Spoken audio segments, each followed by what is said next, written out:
Hello दोस्तों, wealth इतना इस चैनल पे आप सभी का स्वागत है। आज की इस वीडियो में हम एलटी फूड्स दैट इज़ दावत, ये जो ब्रांड से जो एग्रीकल्चर प्रोडक्ट्स इंडस्ट्री में काम करने वाली कंपनी है, इसके रिजल्ट्स देख रहे हैं। इसका मार्केट कैपिटलाइजेशन 5500 के आसपास अभी ट्रेड कर रहा है। इसका पी जो है वो 34 के पी पे अभी ये कंपनी ट्रेड कर रही है।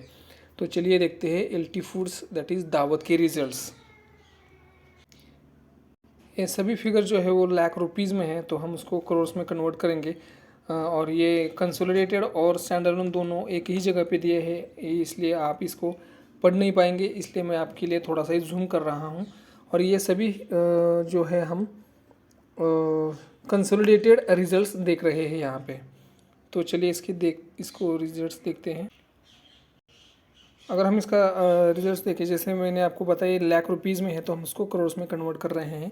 1977 करोड़ का रेवेन्यू रहा है इस क्वार्टर में, जो पिछले क्वार्टर में 1778 करोड़ का रेवेन्यू था, और पिछले साल के सेम क्वार्टर में 1724 करोड़ का रेवेन्यू था। अगर हम क्वार्टर ऑन क्वार्टर बेसिस पे देखते हैं तो 11% की ग्रोथ है, और अगर हम ईयर ऑन ईयर बेसिस पे देखते हैं तो 14.7% की ग्रोथ है।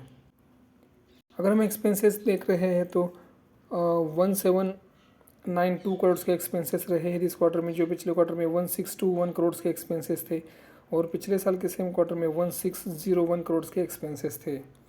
अगर हम क्वार्टर ऑन क्वार्टर बेसिस पे देखते हैं तो 10.5% की ग्रोथ दिख रही है, और अगर हम ईयर ऑन ईयर बेसिस पे देखते हैं तो ऑलमोस्ट 12% की ग्रोथ दिख रही है एक्सपेंसेस में।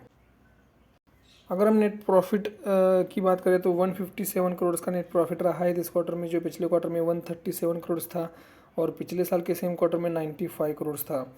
अगर हम क्वार्टर ऑन क्वार्टर बेसिस पे देखते हैं तो 14.6% की ग्रोथ है, और अगर हम ईयर ऑन ईयर बेसिस पे देखते हैं तो 65% से नेट प्रॉफिट जो है वो बढ़ा है।